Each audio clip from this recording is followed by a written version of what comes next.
everyone. Welcome to the very first episode of the Progressive Queen. I could not think of a better way to kick off 2021. My name is Tracy. I am hostess slash panelist slash everything right now. We're joined by two panelists here. We have a couple of people missing, but that's okay. I will let them introduce themselves. Mickey, you may go first. Hi, my name is Mickey. I've been a progressive since JFK. Yeah, I'm an old fart. Um, and I still fight for the ideals we had back in the 60s. That's it. Okay, so Catherine, you next. Hi, usually go by Kat, and yeah, I always forget to mention that. I always find it makes me sit up straight when people say Catherine. I've been progressive for similar to Mickey, old fart, so since the 70s, and still hoping on the progressive ideals, and as a really think that we have the opportunity for change now with change doesn't happen unless something happens to instigate it. I can't use the word that we normally use. Change doesn't happen unless SAT happens. But I think there's a possibility for the future, and we have to fight hard to make sure it happens. And I'm going to remove my glass because I'm seeing my computer in the one lens. So thank you both for introducing yourselves. I appreciate that. So for all of you lucky people out there that are watching this, the Progressive Queens, we get together to talk about certain issues. And today we are going to still talk about defunding the police and what that work is. However, because of current situations, we're also going to pick up another topic and we'll do that one first.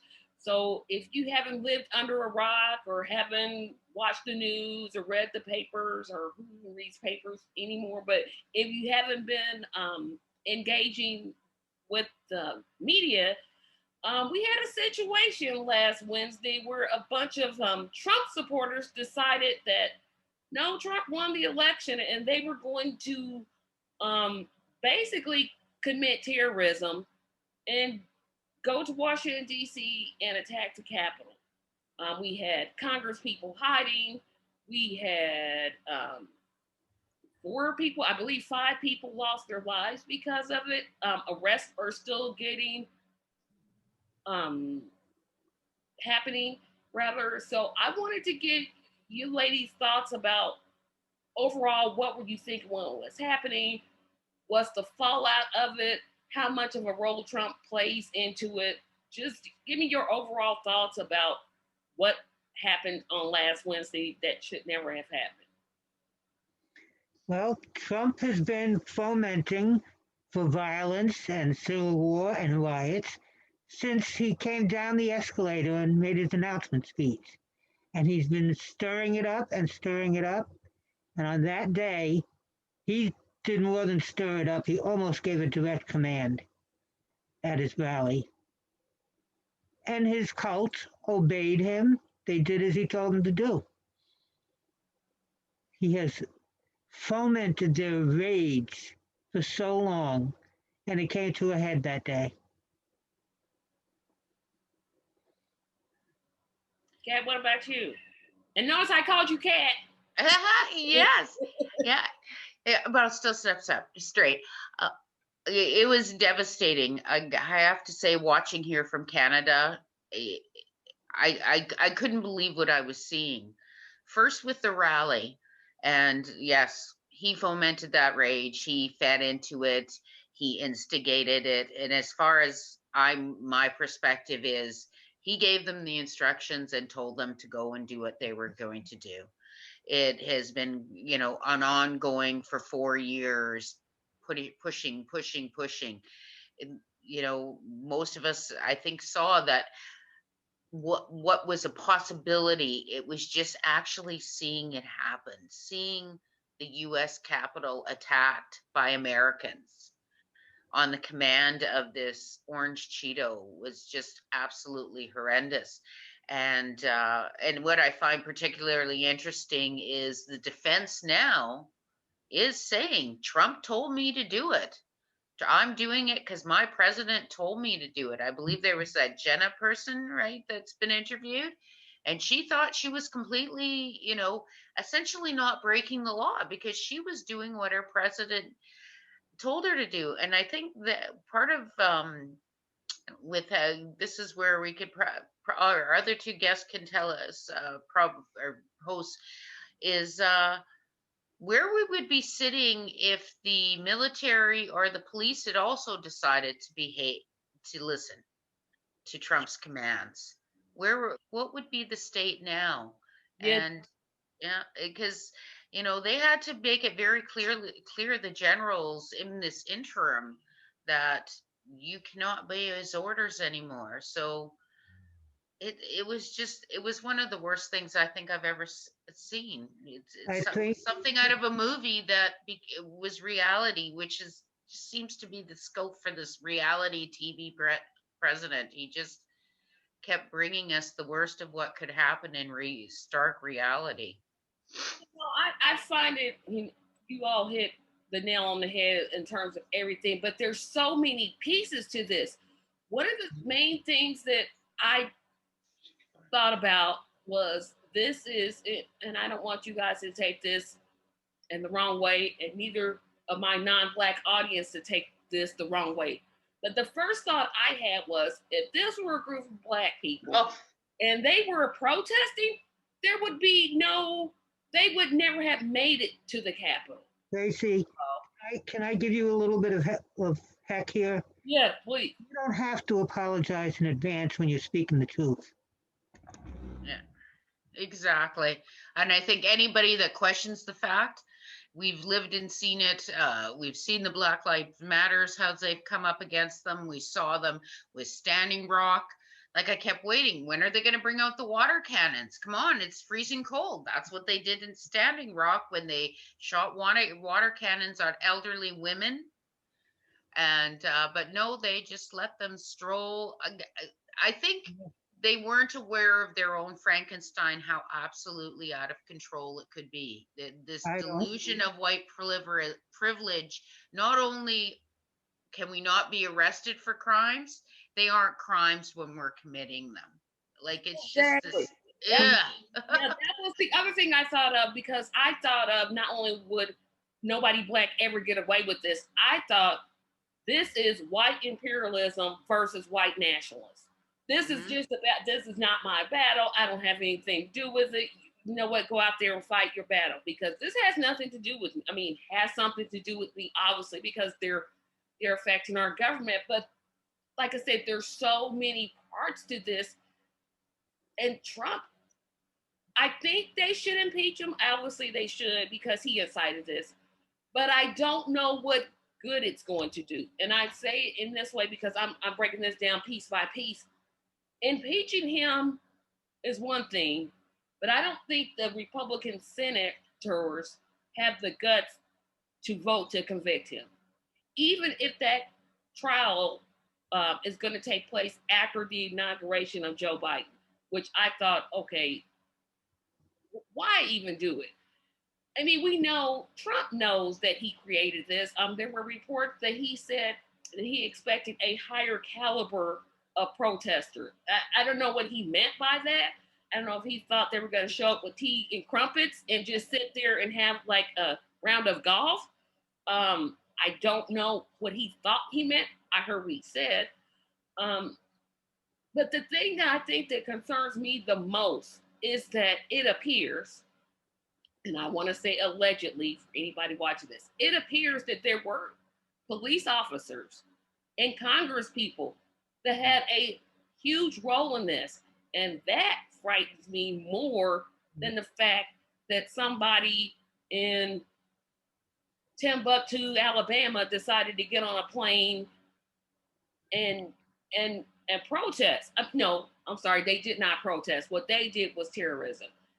But it really concerns me that if you have members of Congress people that were elected organizing this type of thing, I think they should be obviously in jail, but they need to be immediately removed from office. I mean, there was a report, I don't know if you guys read it, where there were Congress people giving tours to people. And the Capitol is supposed to be closed due to the COVID-19 pandemic. So why are they giving out tours? Why is it that protesters found Congresswoman Ayala, I forget her name, but she's from Massachusetts. They found her panic button and destroyed it. How were they easily able to find things that if we went, we couldn't find their offices, because you got to go through, mazes and turns, and you have to really know where you're going to find those things. And I wonder, I know Nancy Pelosi said that she was going to be investigating that, but I wonder, was it the Congress people that played a role in that, or was it their staff, or was it a combination of both? Well, regarding the Ayanna Pressley, that panic button was removed even before the riots, is what her staffer is saying. Oh, it was before. I thought it was during. Yeah, it was actually, and that's what makes it even more chilling, is the fact that it was removed. It was, I guess, ripped away, and that was prior to the riots. Her senior staff member, I think, said that. And Mickey said there was the tour that was given, and from what I've read now is the Capitol Police are directly involved, and because there's a few other things that have come to light, like them knowing the blueprint of the Capitol. The one video that came out in regards to a woman with a blowhorn was speaking and giving instructions and actually telling people where access points were into certain rooms, i.e. if you go down this way and then you can drop down into the room, there's glass overseeing. So they had a very strong idea of the blueprint, but as it was mentioned by, trying to remember her name, because she was ex-military, and as she said, it was obvious to her what was going on, and this is a person that is trained to observe and to see when things, i.e. when it's strange, like you don't know what an enemy is doing reconnaissance, like it's hard to what to describe them, because they're Americans. And but this whole mindset to think that they should be attacking the Capitol, like hubby said, it's like cosplay has gone wrong for these people. There's a level of disconnect from reality, and as much as Trump instigated it and started it, I always go back to Fox News. Like, these people, some of them, I think there was insurrectionists, there was some people that made some horrible decisions, there's violence and everything, but what's truly sad is for some of those people, they really didn't think they were breaking the law. They thought they were doing what their president told them to do. Yeah, but I think like I said, my concern is that, obviously, but I'm really concerned that you have people that have gotten themselves elected. Mm-hmm. You have police officers or Capitol Police that have the trust of the public, and the fact that they're planning this. And normally I'm not a person that's scared. I'm really not. But this one, it just made me like, what's the point of going out and electing people when you could be electing a person that has these crazy ideas? How do they get elected? There's so many questions about that in my mind. And the other thing that I question is not only Trump himself, but his supporters in this whole thing. I mean, you had the soon-to-be senator from Alabama holding a rally. And anybody from Alabama, please don't at me, because that means I don't know how you elected him to be your senator. I don't know. But Rudy Giuliani apparently was another one that was holding these rallies and basically, like you said, telling the crowd, hey, we can't let them take this. And it's all because one man with a bad comb over lost an election. And like you lost. Am I happy Joe Biden won? Probably not, because I didn't vote for him. I mean, I'm happy Trump lost. Don't get me wrong. I'm happy Trump lost. But get it, no other president that has lost an election has tried to hold on to power. And I remember once he said he didn't really want to be president. And I'm thinking, so for a person that doesn't want to be president, you sure want to be president because you're doing everything you can to hold on to that power. He doesn't want to be. He doesn't want to be president. He doesn't want to be out there where he can be convicted of his crimes. As long as he's president, he's safe. Once he's out there, all these lawsuits, all of these investigations, they're all going to come to a head. And he's going to be in big trouble. And, as far as those tours are concerned, so far, 7 Republicans, elected officials, have been named as being on CCTV as giving those tours the day before.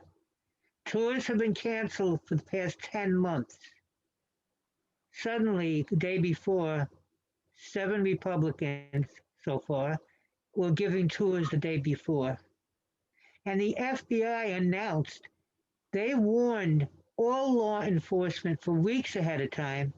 And the day before the riot, they didn't just warn, they said it's coming. So there's no reason for the police to not have been prepared. Why did they have less than the force out there when the FBI told them there's going to be an insurrection? Well, they didn't want to be prepared. I mean, if you think about it, I was reading a report where they're talking about how white nationalists have infiltrated our police departments. Oh yeah, be ready. They've been doing that for decades. It's been a known fact, and that's part of going to our what was originally going to be our main topic before the Capitol got attacked, the defunding the police. The thing is, as many as the fears that we had that if they did this, they have been doing this. The white supremacists have been infiltrating the police. They have been getting themselves elected. And to the point where now it's beyond white supremacists, it's crazy people with the QAnon thing. And now they're getting elected. We have, same situation happening in Canada. And like yourself, Tracy, I'm going, how are these people getting elected? Like, who is really voting for them? Who's allowing them on these tickets? Like, my gosh, like from what I see, the Democrats put, through a baptism of fire, especially if you're progressive. But, the Republicans, come on down. It's just like, do you vet them for intelligence? Do you for education? Psych evals would be really good. Like that QAnon, whoo. Only one thing that they want, and that's to keep a base. Support their hate, their violence, it will support their bigotry, their racism, and their elitism. But I think that's just, for our audience that doesn't know what QAnon is, could you briefly explain that?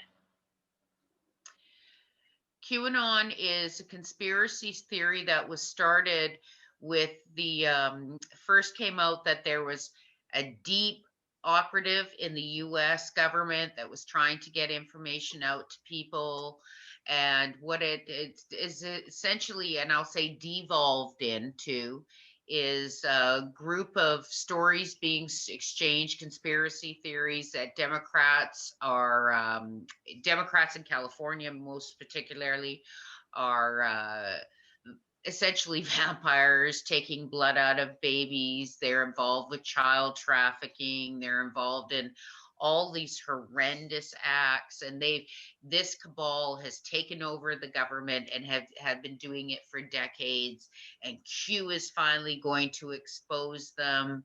And what Q essentially did is took a large bulk of the horrendous crimes that you see, i.e., human trafficking, pedophilia, etc., and somehow said the reason that you're seeing this is because there's a secret group in the US government that is allowing this to happen. But you missed And the report. I'm sorry. You missed the oh, go ahead. report where they said Trump is apparently going to save them from all the things that you just named. Yes, Trump is the savior, which is particularly interesting when you look at Trump's history. We won't even get into the Jeffrey Epstein, or his behavior at the Miss America pageants. That has been documented. That has been attested to by the women that were contestants there, how he used to walk backstage. Those weren't women. Those were girls. Those were very young girls that whose privacy he invaded. I think you mean Miss Teen USA. Yeah, Miss Teen USA. And then when you're talking the pedophilia and the human trafficking component, well, there has been a lot of discussion in regards to how this human trafficking essentially has been allowed to happen, and it's been escalated, especially from Europe, because everyone always assumes it's from Middle East and African nations and various other places. One of the biggest components for human trafficking is actually coming out of Eastern Europe. They're seeing quite a bit of it in the UK. In fact, they've done quite a few social programs to help these women get back to their country or actually come to a new life, because they get brought in literally by the semis in the trailers into the UK through the open border, and then they get taken to various other countries from that jumping point. But I can tell you, like, it's the same as, we joke about the first lady, Eastern European, and it's just a lot is going on. And I think what's happened is people, because they don't understand the international and the law, how things are occurring, when they go, well, we have all these laws against it, so therefore somebody must be letting people getting away with it. And in some cases that might be the case, but in a lot of cases it's not. It's the case that these criminals are darn good at what they've been doing, and they've been doing it for a lot of years. And there are maybe some people working within government that are letting them get away with it, i.e., even, turning a blind eye, watching that cargo go past. But on the whole, it's conspiracies that were given voice, and through the internet we're allowed to be given validity when there absolutely was no validity into the bigger components of the story, i.e., Trump is going to rescue everyone. Like, I'm sorry, the man couldn't rescue himself from a hamburger, so the chance of him rescuing anybody from anything is pretty much impossible. But don't all politicians do that, though? I mean, and I am not defending Trump. I don't want anybody to say I'm defending what he did. But don't all politicians, in the normal sense, promise things that they absolutely are not going to deliver? Yes, but they don't do it on a lie, based on a lie. Okay, I'm going to raise the minimum wage. Maybe they will, maybe they won't. Okay, all these people here are pedophiles. That's what the Republicans and QAnon is basing it on. They're starting with a lie. Whereas most politicians, both sides, don't start with a lie. They start with hopeful bull. But the QAnon is starting right at the bottom. Yeah, they've established an enemy. It's who the person going at it took this group, and as bad as the white supremacy was, and okay, that's, could say they're being racist, but hey, if you get them saying that they're defending and fighting back against defending children and fighting against pedophilia, oh, well, they aren't. Then their racism is secondary to that. It helped provide them a cover. You can't call me a racist if I'm doing this. Right. Well, yeah, I can. You can be both. You can be an idiot and you can be a racist. They kind of go hand in hand in my world. But that it gave them a cover and legitimacy. We're doing like, and you even saw it on their message board. We're doing God's work. We're changing things. We're getting those, stopping human trafficking. And the sad part is they probably have participated unbeknownst to them in helping to make it worse. Because the thing is, police and actual investigators are chasing the real criminals. They're having to spend a lot of time dealing with white supremacists who are criminals themselves, but they're having to lend credence to these, people phoning and going, why aren't you arresting, Pelosi? She's got women locked in her basement or whatever such story they're telling, because they legitimately phone. I think one of the interesting tweets that came out last week was Dawn Wells from Gilligan's Island passed away.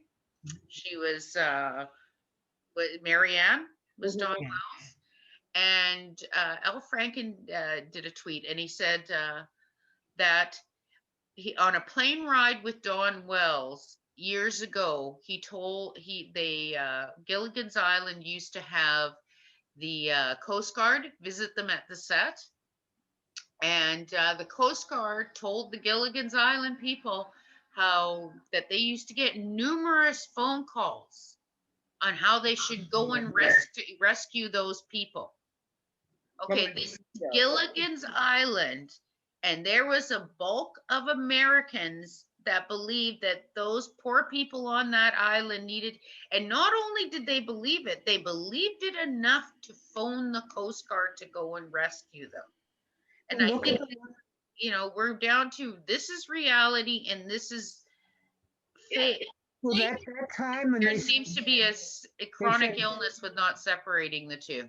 Yeah, Mickey, you were going to say something, and then I'll jump in. They remember when they said Hillary had child trafficking kids in the cellar of a pizza parlor? Mm-hmm. And that poor fellow, yeah. One of these crazy QAnon people picked up his gun and rushed into that pizza parlor to free the children in the basement. Mm-hmm. It had no basement. And it had nothing to do with anything.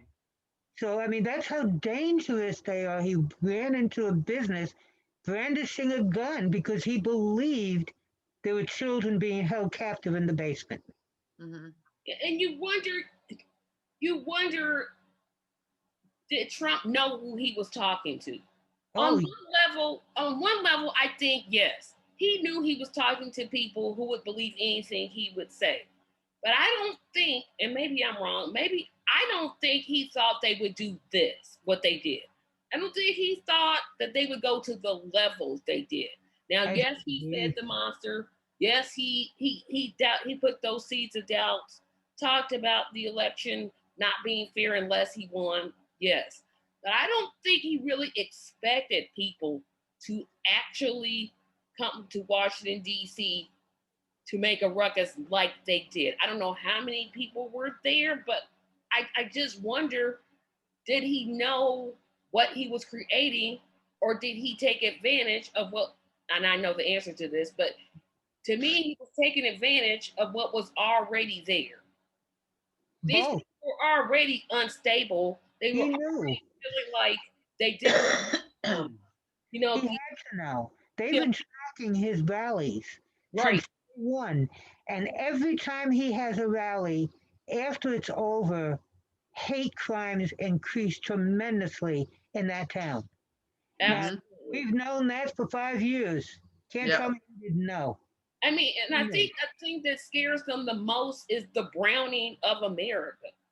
That scares them more than anything if you really listen to what they're talking about, because they talk about how illegals come here and they shouldn't be here, they shouldn't get funding, and they shouldn't get welfare, et cetera, et cetera.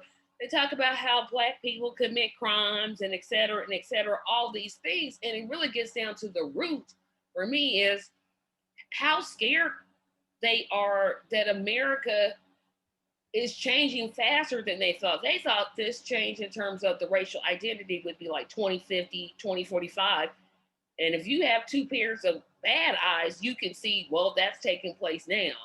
with the amount of biracial children that are being born in this country, and it scares them. It's like this rally really showed to me the degree of white privilege that exists in this coverage, even in the media coverage, because Oh the yeah. media kept calling them the protesters, the insurrectionists. No, they are terrorists. They committed a terroristic act against the United States. Stop labeling them the insurrectionists or the protesters. No, a protester goes to get a license to protest. They may do a little rally, down the street, but they don't destroy property. They don't blame Antifa. They don't blame Black Lives Matter, Fox. They don't do the things that these terrorists chose to do. And I, for one, if I hear one more person call them insurrectionists or protesters, no, they're not. They are terrorists. Point blank, period. That's all they are. They are terrorists. And hopefully they've arrested like what, 200 or 300 maybe. So far. I hope that what they should do is put their pictures and offer a $10,000 reward. That would lead They to are. How much is the reward? For one of the fellows, it's a $50,000 reward on one fellow. I think because they're querying his involvement in other stuff. It's the only reward one. I've only heard the one reward for that one person that they said they had a $50,000 reward out for that person. And I like the fact that the airlines have, if they found out about them, they were like, no, you can't fly this plane. So now you're stuck at the airport and you don't have a way to get home. Oh, look at me cry. Well, Twitter has been, I don't know if you have had, one of the things that I've noticed in Twitter is people coming together to identify. It literally has been Twitter has been a Where's Waldo with terrorists. They have, you'll have a huge crowd picture, and then they will narrow in on a section of the crowd, say a group of, and we're talking like large, it's huge, like hundreds of people shown in the picture. Then they'll narrow it down to 2 or 3 people. Then they will narrow it down to 2 people, and they will say, can you identify these 2 people? Please send your URL. And it's like a Where's Waldo with the terrorists. And the problem with I need to cut you off, but another thing that I think is going to happen, and it always happens, is when one crook gets caught, they're going to tell on somebody else. They're going to be like, oh, well, this person, he was standing right next to me. Well, I don't know if either of you were on the internet that day. I have been spending so far little time on my glass, and but that day I was up, and as it started to unfold, and I have multiple live, watching multiple live feeds from Access, and they streamed it all. They streamed it all. Like, I was watching the damage and what was going on there for probably about half an hour, where it was all private people airing it, broadcasting it right as they were committing the crimes. It was like a bank robber running in and showing, look at me, Mom, I'm robbing the bank, and continued on. And it was before the news media got in there, before they said a lot of other coverage. The initial live streams was all of the terrorists taping and showing themselves. And the thing is, you know what? That isn't something new. We've seen it in terrorist videos, because part of being terrifying is showing that you aren't scared. And that's what they show. They aren't scared. Back to if the white privilege thing, I'm sorry.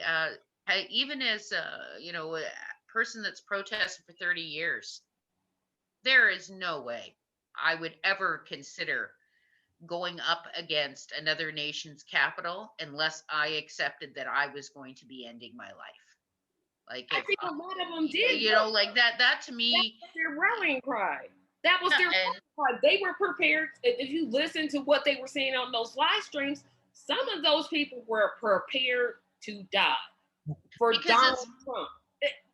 4 years, 4 years of being told this and being told that, and think about it, when you look at these people, and this is one of the things that hurts the most, is seeing these people and realizing that the reason they're so scared and the reason they're so angry is because they're starving, they're losing everything they had, what little they had, and they've been convinced it's the brown people's fault. It's people of color. It's you don't have a job. It has nothing to do with, the fact is the business owner, they've closed down the business. It has to do with that brown person taking your job. It has to do with that Chinese person overseas. Well, and this is where, pushing back and start going to really, it didn't have anything to do with the business owner that moved the business overseas. It has to do with the poor little Chinese people overseas somehow magically getting the business to go over there and work. Right. It doesn't have to do with this. It has to do with, cutting the wages, kicking out the unions, and to the point where you have poverty wages. And the thing is, as the minimum wage doesn't get raised, and as UBI or any of the, proper things don't happen, you're going to see consistently that minimum wage is worth less and less and less. It's not even a minimum wage. Like, you're convincing people to work just for whatever they can get for a daytime, similar. I didn't mean to cut you off, but you raised No, a very good point. And Mickey, I want to get you here in a second. That's amazing that I hear people say that all the time. And I'm like, you don't realize what they're paying those people overseas do. Oh, It's not like they're living in the lap of luxury with caviar and briskets and no, they're taking it's slave labor. Yeah, it's exactly, it's slave labor. And instead of making you the slave, they've made someone else. So how are you For a time that looks like me? But I think what Congress is going to have to do, and I don't know how successful they'll be able to pass laws, and both parties need to do this, and even third parties need to do this, is to introspectively look at who is it that you're getting to run for office. You need to have some sort of screening available so that we don't get Congress people out here giving tours to people saying, hey, that panic button of that Congress person, it's right there. Rip it out. So that somebody did that. Yeah. No, I'm saying there needs to be I don't know, a questionnaire or something, and where that party can say, you know what, you can't run on our party with those types of ideas. I think they're not going to listen. Look at that guy, the zip tie guy. Brown, I think his name was. He went up before a judge. Is that the lieutenant colonel one? The lieutenant colonel, or the one that's still living with mommy? No, not the one living with mommy. Okay, because there was a lieutenant colonel that had zip ties. That was it. Went before a judge. He's a vet. The military and the FBI both investigated his history, and they warned the judge and said he's a danger to society. Don't let him out on bail. The judge let him out on bail. Mm-hmm. But we see that consistently, and this is where we can trip over to the defund the police. You see in the court cases, you see, like, we'll bring up one of the best examples I say of horrendous, that white boy, the swimmer. He raped that girl behind waist thing. Okay, there are so many levels of that crime that were wrong and they're horrendous. And our biggest worry was how it was going to affect him in the future. That's how the press put it out there. This was seen by the whole world. This wasn't just one boy. The whole world watched this man. Yep. And the thing is, let him go. And the thing is, we consistently are seeing this.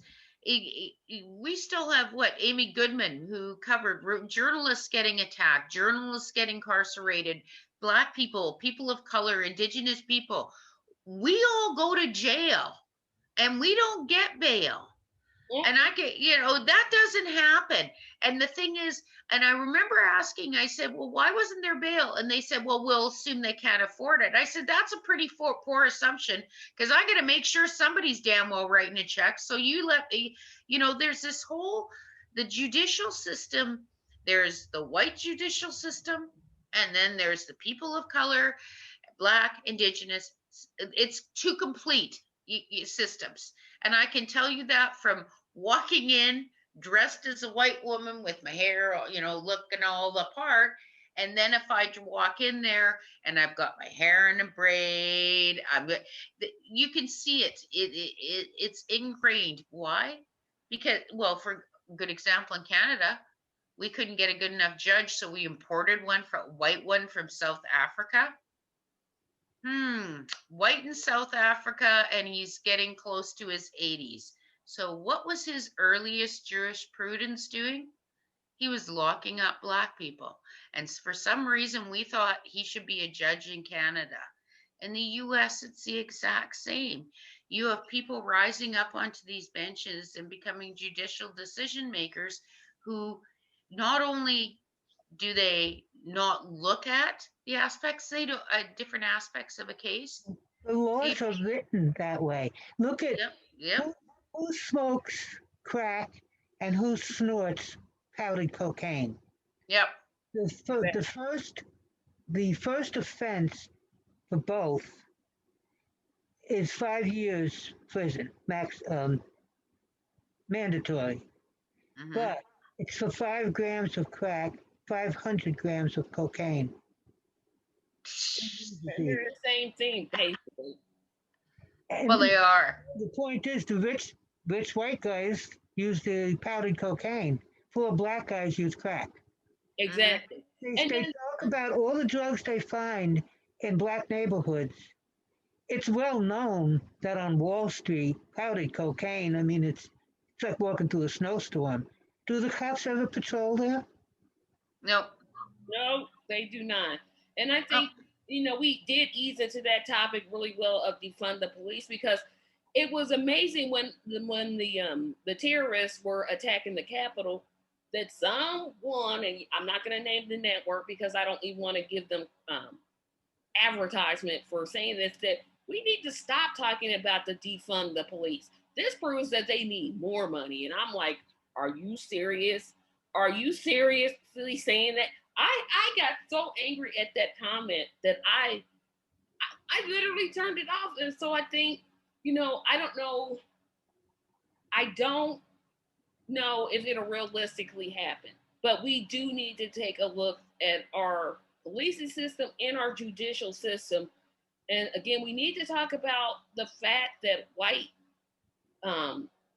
nationalism and white racism is in our judicial and police forces. And it's like we'll say that, and people like me will say that, we'll say that. And again, I don't want you guys to take offense, but it's like most white people are like, oh, I don't know what you're talking about. And it's like, not just judicial and then the cops. It's every aspect of society, not just judicial. Every absolutely. Aspect. But I'm wondering why, when I say that, and not you guys, but most white people are like, oh, if you just do what the police say and you just obey the law. No, there is a systemic problem of racism that is in the police department. Look at the amount of Black cops that experience racism. They're cops, and they're experiencing racism. What makes you think that I am not going to experience racism? I don't know why some white Americans have just turned up. Either they're completely dejected from society, they don't want to face the problem, or they're racist, like the white nationalists that I'm talking about. Because I don't see how you can ignore the root of the issue is our laws are written different because of racism. Yeah. Our sentencing is different because of racism. The amount of police protection is different because of racism. Mm-hmm. So I agree with defund the police, but I wonder how we run on it. Because I think if I basically said to a person that was Black like me, hey, take away the police's ability to buy military armor. Don't let them go out there and buy military armor. Put that money with a social worker so the police aren't doing jobs that they aren't trained to do. In Seattle, But when some people hear defund the police, it's like they hear no police. And that's yeah, not what we're saying. We know we need police. 30 years ago, Seattle took some money away from police and gave it to, they started with new young social workers and medics just out of college. They had an old van, beat up old van, and they started answering calls that weren't appropriate for the police. You know, like mental health, drugs. It grew 30 years. They now have 7 brand new vans with experienced medics and social workers. It's been working for 30 years. Camden, New Jersey did the same thing 8 or 9 years ago. They stopped giving the cops excessive amounts of money, started hiring medics and social workers and psychiatric workers, and their crime rate dropped dramatically. The rate of people being killed by cops dropped dramatically. So it's, so many cities, it's worked for years. I mean, New Jersey, Camden was at the time deemed the most dangerous city in the country. It dropped that within a couple of years. It's been working there for 8 or 9 years. It's been working in Seattle for 30 years. It works. We just have to get that message out there. And get past the police unions. And that's one of the biggest challenges, is because it's not only that the white supremacists have infiltrated the police, they've infiltrated the police unions. So when you're a Black policeman, a great example was that female Black police officer, was it Connecticut, who came out? Yeah, she hit the white lady and got fired. Yeah, she landed up going through so many horrendous things, and when she came out to speak about it, she was the one who landed up losing her job. She was the one who landed up losing her pensions for coming forward. We have a case in Canada, similar, Dirty Shades of Gray, and similar thing. It's a female police officer saying, this is what's going on in our forces. And it's been allowed to occur. You can't dismiss these guys. Should they get fired one police force, they go and move to another one. We have similar things happening in Canada. And that's where you have to end qualified immunity. That's got to stop immediately. Oh, yeah. You've got to stop the taxpayer paying for their lawsuits. They should be loan out of their pension. Mm-hmm. We have to stop. I just lost my train of thought. They have to be held accountable. We need a national database. Every complaint against a cop needs to be recorded. And if they have so many complaints, they need to never be able to work again. Yeah. And the thing is, it's there. Well, what the Green Party here in Canada, one of their policies is how they're approaching it is reduce, reallocate, review, and record. And it's reduce, significant reduction in investment in police services, reallocate, take that funding and move it over into the social services, and then establish community oversight of police services. Because I've noticed it's similar in both countries. It's when the police are investigating themselves, how many people have, all of us going, yeah, right. Yeah, we're like, be the case. Yeah, we should all be laughing at, they can't investigate themselves. We should be able to have faith in those investigations. But why don't we? Because there's no oversight, there's no transparency. And then a year later, we found out, oh, no charges have been laid. Oh, no. And it always seems to be a year or two. Oh, no charges were found in that. Oh, we've decided to let them go. And you're going, okay, so what happened in the investigation that we see this police officer, male or female, beating this subject, and how a year later that didn't happen? Because we all saw it on camera, but somehow after a year's worth of investigation, those fists falling into their face just never occurred. Like, I've always found that fascinating with police investigations. Because you have prosecutors that want to lose cases on purpose. Yes. That's the number one example is that case in Kentucky, Breonna Taylor. Oh, Yes. God. I'm not an attorney. I don't have a law degree. I never studied law, but common sense tells me they should be in jail right now. They shot a woman in the house, in her own home, because sleeping. Well, she was sleeping. She sleeps. She didn't even have time to react. And you shoot her, you kill her.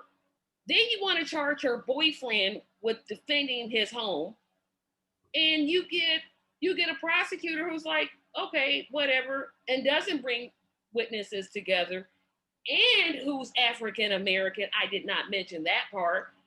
And you get this whole culture of what I want to talk about is it elevates the military / police to this level where they should not be. And I want to say this. I do appreciate the work of good police officers. Absolutely, positively. The ones that are doing their job, I absolutely appreciate it. But what we tend to do, and especially our politicians, they're really good at this. They'll do what Joe Biden is proposing to do. Oh, give them more money. No, don't give them more money. Tell them to stop buying tankers. Tell them to stop buying weapons that only people in the military can use. Have them to stop investigating things that have to do with mental health. They're not counselors. They aren't equipped to be counselors. They don't have that skill set. So, but instead of saying that, we get politicians both on the Democrat and Republican side that will say, no, I'm going to give them more money so they can be more wasteful and they can be more bureaucracy, instead of looking at what those two cities, Mickey, that you were talking about, is reallocating that money, not getting rid of the police, because nobody's for getting rid of the police. We need, if somebody breaks in my house, the first thing I'm doing is I'm calling 911, period. But we're not getting rid of the police, but we're saying, hey, you think that tanker that you bought, really, what are you ever going to use that for? What is it that you're going to use? Peaceful BLM protesters. That's what they use it for. But there's also a point, too, that we have to accept that part of the reason they're throwing money at the police is because they know that they've dumped everything on the police. Exactly. When you look at the 80s, when they started closing all those mental health facilities, right, and saying, oh, we're putting them out to the communities, that's where they belong, and was great. That's true. People need to be integrated. They need to be part of the communities. I'm talking specifically the mental health patients. But you know what? They put them out into the communities. They didn't give them any supports. Exactly. And so what happened? All of a sudden we saw the mental health facilities start closing down. And I'm not saying it's all just mental health that are the homeless, but a huge volume of them were. Then they landed up on the street and they landed up homeless. Who did we think was going to take care of the situation? But the police. So then we landed that into the police. Instead of dealing with the protesters, the politicians, right? We have voice concerns. We want things changed. What do the politicians do? No, we aren't changing anything. They send the police out.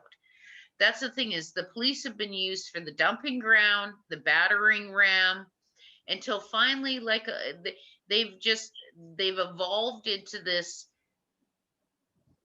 where they are now is where you're sitting, where you have police services that aren't protecting the people. If you have to have a tank to police your town, you have much bigger issues than crime in your town. Exactly. So, seriously, if you're using a tank against your fellow citizens, there's a much bigger issue. And police training needs to change. They've got to change the training. Yes. Oh, 100%. There was a time, I remember, when it was said, drawing your gun is a last resort. Yes. Then they came up with the taser, and it was, oh, good, they don't have to use their gun. They've got the taser.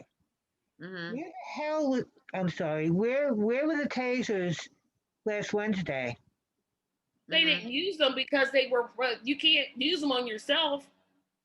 And you also can't tase into a crowd like that because of course the chain reaction.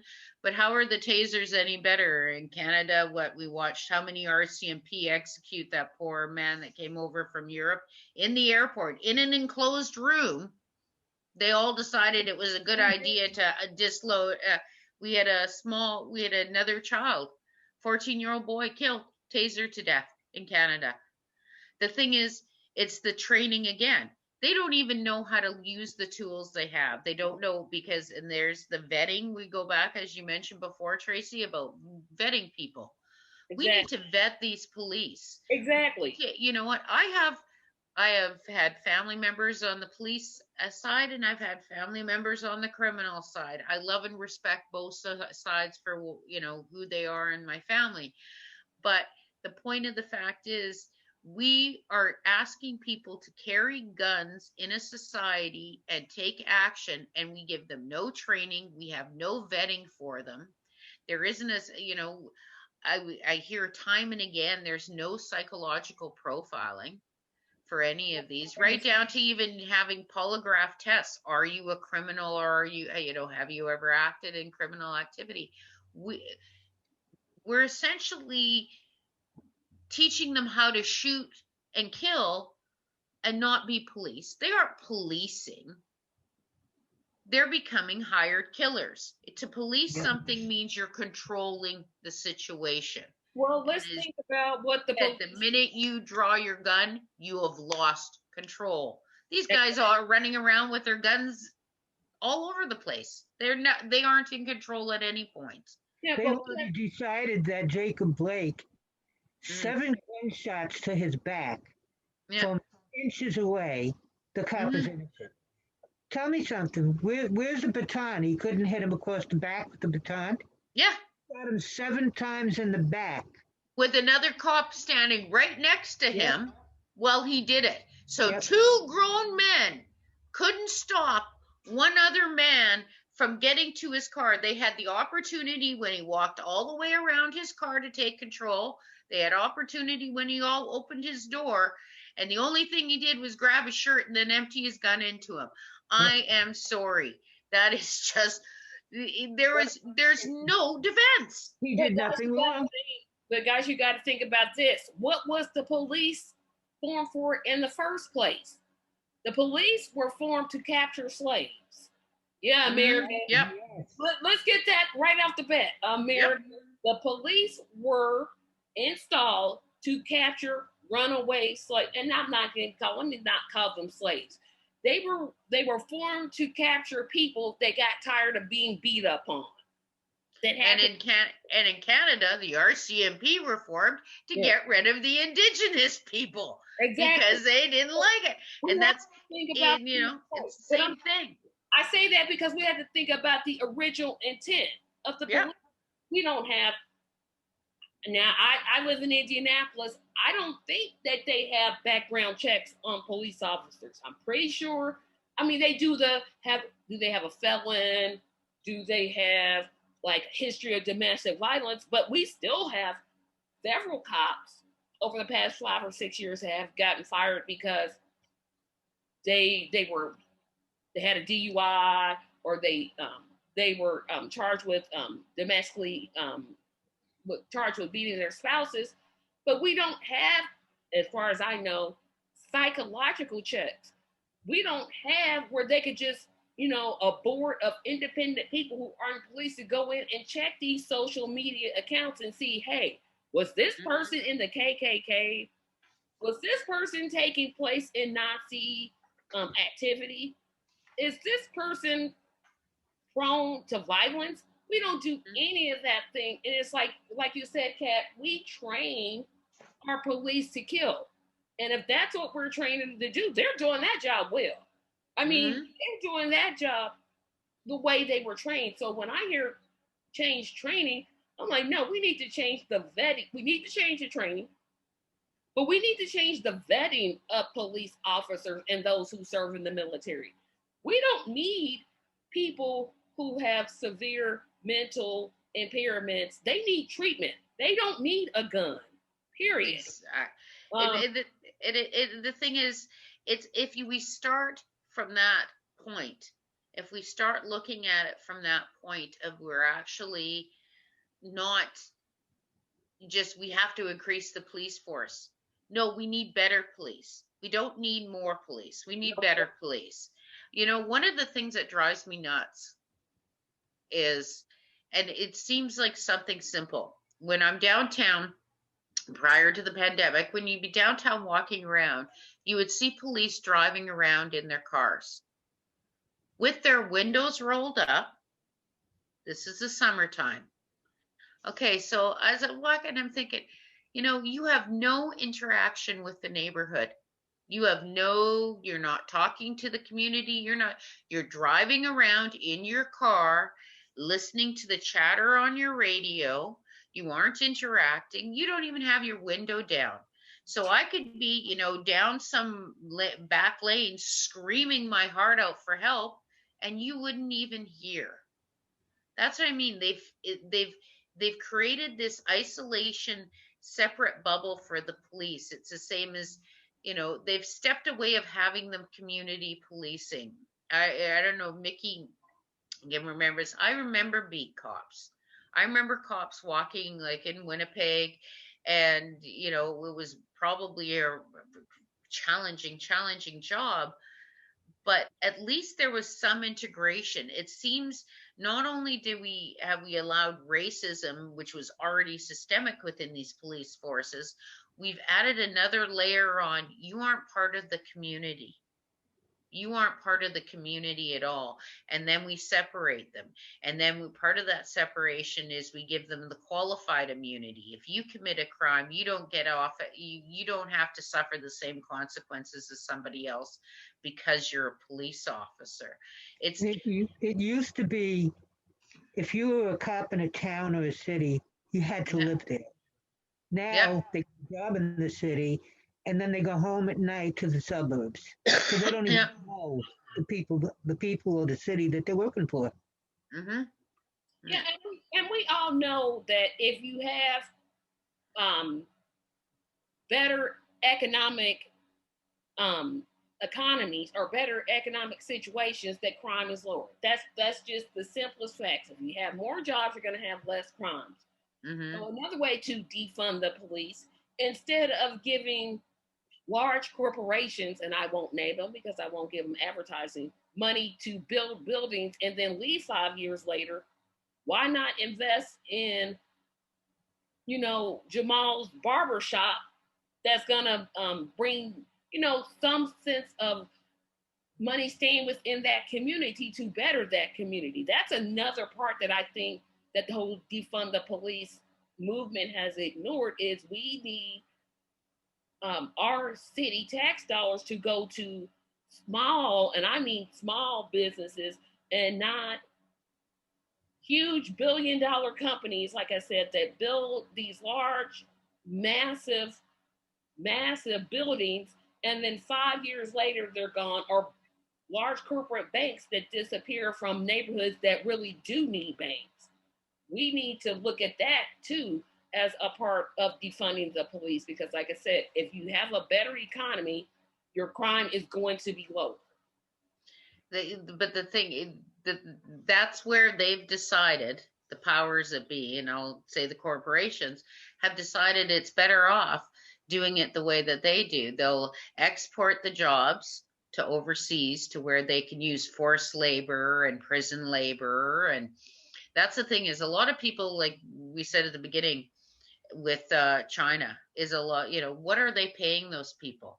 The ideal situation for these corporations would be to have a police state where they can control the people, and the people will still go to their manufacturing jobs, but now they're willing to work for food directly. Now they're willing to work for $2 to $3 a day. You know, the evolution downwards has to be controlled by the police. So what better way to control the situation is we'll give the police qualified immunity. We'll let them be angry. We'll not do any censoring on how their behavior is. And we'll just keep lauding them, because essentially they're like they're like they've created a vicious dog to keep everyone else at bay, and that works for them. That works for them as they're not paying people proper wage, as they're laying off. And you watch these corporations one after another get funding your tax dollars. Oh, we have to help them. They're a business. Right, their business. No. And then the thing is, and I'm thinking, really? Really? Are they, and then when you look into their specs or their financials, you find out that they have no investment in the community whatsoever. And they aren't hiring anybody. And like you said earlier, Tracy, these buildings they built, a majority of those buildings are Ponzi schemes. It's how they get the investors in. They still need that physical brick and mortar to get those dollars. And then once they get those dollars and the money churn starts happening, then that's what their accomplishment is. And then they get, the last person left holding the building is the one who lands up paying for it. But our police states they like it that way. They like it that way. Not to cut you off because I keep doing it. I'm sorry. But no, I babble. When AOC had her first run in Congress, and this large company called Milazon wanted to get tax breaks. Mm-hmm. This company, as far as I know, they don't even pay taxes. How do you, as a city, and I remember our city was fighting to get them to come to us, and we're like, well, wait a minute, they don't pay taxes. How are you giving our money, which can be spent on something else, to these cities or to these companies that don't need it? Jamal's Barbershop needs it. Milazon does not. Yep. Doc Mart does not. Yep. Jamal does. And I think, like I said, in this terms of defunding the police, we really need to, we really need to get progressives elected. Absolutely, positively. We need to shape the message where I think the general public gets it, but I think we need to, I don't know, go on some kind of campaigns like, look, if you're sick and tired of police just going out here and killing people, protesting is fine. I'm all for peaceful protests, do not destroy things, but I'm for peaceful protests. But there's a point where we have to start holding our city councilors, our elected officials at the state level responsible for this, because the federal government, they aren't really, and nor should they be engaged in local crime prevention. Yes, they can give money to police departments, absolutely. But when it comes to crime prevention and lowering crime and stopping shooting Black people, stopping shooting Hispanic people, stopping shooting Asian people, that's a local function. And so I think we as progressives need to be on the lookout for somebody to run for office that's getting those ideas across, because until we do, they're going to keep getting more and more money, and the mayor rates are going to keep going up when it could have been de-escalated. And that's another thing that isn't taught, de-escalation training. I think a police officer trains like 6 months or a year. I forget which one it is. Depends where you are.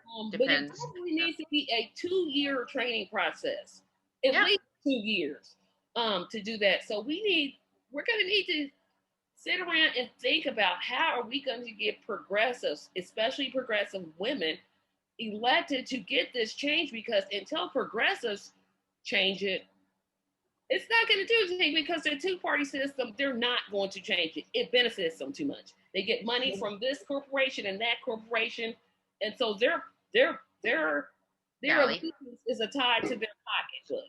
And the problem is, a lot of people are okay with it because it's people of color who are getting killed. That's it. And indigenous people, people don't care. I have told in the United States, when you talk about percentages, more Native American men are killed by police than Blacks. Percentage-wise. Most people have never heard that. They don't know it.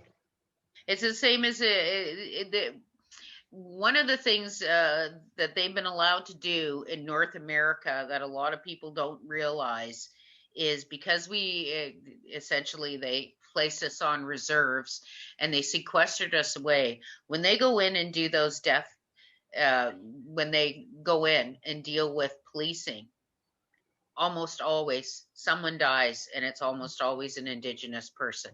And it's not sometimes even just the gunshot at that time, it's hauling away a parent and then the child. We have reserves in Canada. One of them right now is suffering horrendous. Their children are committing suicide in the reserves because they know that they believe that there's no future for them. So you have 13, 14-year-old children deciding to give up. When the UN came and investigated and looked in regards to our racism in Canada, because we always spout multiculturalism, they even said that, we got our hands slapped pretty severely by the UN in regards to our treatment, not only for Indigenous, but for Black people, because we've got a very large Black population in Eastern Canada. And one of the things that right away they noticed was how, again, the Blacks are being policed. Now, this is places where there wasn't a historical slavery. This is, essentially the Black people that have moved into Halifax are Jamaican origin, etc. Like they're fresh immigrants. But the racism that's inherent, the systemic racism that's inherent in the policing in North America, even affects places where they didn't have it. I don't know how to express it, where the historical reference point isn't there, but they still are racist. It doesn't matter. Like they don't seem to have any reasoning behind it at this point. It's the same with a lot of the decisions, because when you ask someone, or how they approach it regarding the policing. Well, we have with Indigenous, I know in Vancouver, 15% of the police stops are Indigenous people. There's only a 2% Indigenous population in Vancouver. So walk me through it. We had a grandfather and his granddaughter go to start a bank account last year. What happened? The police were called at the bank. They were there to start a bank account. But for some reason, the bank tellers decided they were at risk, and they called the police on a grandfather and granddaughter. Earlier in the year, we had 4 Black people killed in Canada for wellness checks. These were mental health wellness checks. Their family or themselves or a friend called asking for help. And what happened? They died. 4 of them died. Another was dragged down a hallway and had her bag stabbed. Like, no, we need more training. And this is where I think where our pushback can come. We're not saying that we're not disrespecting police. We're saying that you guys are disrespecting police. That's where we have to push back, because you know what? We want them respected. We want them properly funded. We want them fully trained to actually be police, to serve and protect the communities they live in. And only that was vet the police officers, because what they're letting in, it makes no sense. Mickey, I'll let you have the last word on this, because our time is coming up. We've been at this a long time. So Mickey, that's okay. That's fine. We got there's a lot of things to peel away from this. I know. Last word on what? Last Wednesday, defund the police. Anything you want to talk about? Crooked Republicans. They all intertwine. That's the thing about the Dumpty. Intertwined. I think every one of our problems starts with mainly rich white men, and that filters down to many white people who think they own this country. Doesn't matter if it's political, doesn't matter if it's social, doesn't matter if it's policing. I think in every aspect, we got to get these old white men out of government and get much more diversity and much younger people. And I'm an old fart, so you can't accuse me of ageism. I believe the mindset of too many of these people needs to go and be replaced by younger, more progressive people. I'm gonna slightly disagree with that because I think age is an asset. As a person that's getting older and just had a birthday, yay me. But I think the age of the person doesn't matter, but it's their ideas that matter.